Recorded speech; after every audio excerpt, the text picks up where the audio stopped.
नमस्ते सदा वत्सले मातृभूमि जय हिंद दोस्तों वीडियो शुरू करने से पहले मैं आपको बताना चाहूँगा कि इस वक्त मैं कहीं अपने ऑफिस से बाहर हूँ और इस वजह से मैं आपको पूरी तरीके से वीडियो भेज पाने में सक्षम नहीं हूँ, लेकिन मेरा प्रयास पूरा है कि आप तक डिफेंस अपडेट पहुँचती रहे।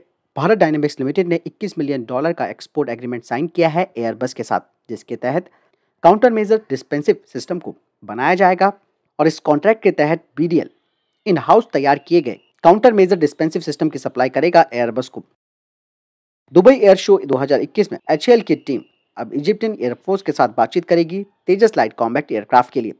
HAL के चीफ ने कहा कि HAL का निर्माण इजिप्ट में ही होगा और वहां पर फैक्ट्री भी तैयार की जाएगी और इजिप्ट की जो एयरफोर्स है वो बड़ी संख्या में ऑर्डर दे सकती है तेजस फाइटर जेट के लिए, क्योंकि वे अपने पुराने चाइनीज 100K ट्रेनर्स विमानों को रिटायर करना चाहती है।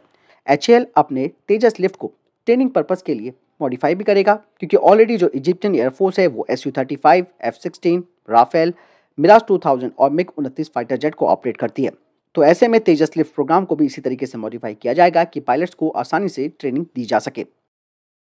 HAL के चीफ ने कहा कि तेजस मार्क 1A फाइटर जेट पूरी तरह से मलेशियन एयरफोर्स की रिक्वायरमेंट को पूरा कर सकता है, जिसमें कि भारत ने तेजस मार्क 1A की जो कीमत है उसे $41.5 मिलियन पर यूनिट के हिसाब से मलेशियन एयरफोर्स को पेश किया है। इसके अलावा तेजस मार्क 1A ट्रेनर की कीमत भी भारत ने $37.6 मिलियन यानी कि प्रति यूनिट के हिसाब से रखी है। लेकिन अब चाइना यहाँ पर कूद पड़ा है। दरअसल चाइना अपने JF-17 को यहाँ पर बेचना चाहता है। उसने अब तेजस एयरक्राफ्ट के सौदे को देखते हुए अपने JF-17 पर 30% का डिस्काउंट देने का वादा किया है, जिसका मतलब यह है कि चाइना अब मलेशियन एयरफोर्स की इस मार्केट में पूरी तरीके से घुसना चाहता है। लेकिन मामला चाइना के लिए यहाँ पर उल्टा पड़ने वाला है। मलेशियन एयरफोर्स चाइनीज JF-17 से खुश नहीं है, क्योंकि इसमें अभी mid air refuelling proof certification होना बाकी है। इसके अलावा इसमें ऑक्सीजन जनरेटिंग सिस्टम भी नहीं लगा हुआ है और इसका रडार सिस्टम भी काफ़ी कमज़ोर है। यही नहीं, रशिया के द्वारा सप्लाई किया गया जो इंजन है RD इंजन, उससे भी मलेशियन एयरफोर्स खुश नहीं है। और इसके अलावा सबसे बड़ा कारण ये है कि अभी हाल ही में चाइनीज एयरफोर्स के 16 फाइटर जेट्स ने मलेशियन एयरस्पेस का उल्लंघन किया था।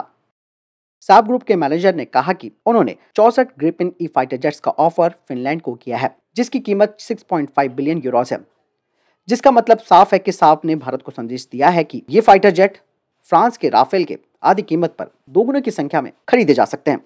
साब के मैनेजर ने कहा कि ग्रिपेन के जो वेपन पैकेज हैं उनमें Meteor air to air missile और स्पेयर 3 एंटी शिप मिसाइल भी हैं और ये उसी तरीके का वेपन पैकेज है जिस तरीके का राफेल जेट में भी लगा होगा। साब ने भारत के साथ मिलकर तेजस मार्क 2 और AMC next generation fighter jet में भी काम करने का फैसला किया है। इसके अलावा साब ने भारत के साथ इंडस्ट्रियल पार्टनरशिप पैकेज की भी पेशकश की है, जिसके तहत ग्रिपेन E फाइटर जेट का रिपेयर, ओवरहॉलिंग और मेंटेनेंस की जा सकेगी।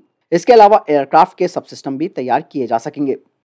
अमेरिकी सरकार ने भारत के $3 बिलियन के तहत 30 MQ-9B आर्म ड्रोन के सौदे के तहत अब भारत में MRO फैसिलिटी बनाने की घोषणा की है, जिसका ऑफर उसने भारत को दिया है, जिसमें कि ये कहा जा रहा है कि जो इस रीजन में अमेरिका के जो ड्रोन्स हैं उनकी भी ओवरहॉलिंग, मेंटेनेंस और रिपेयरिंग हो पाएगी।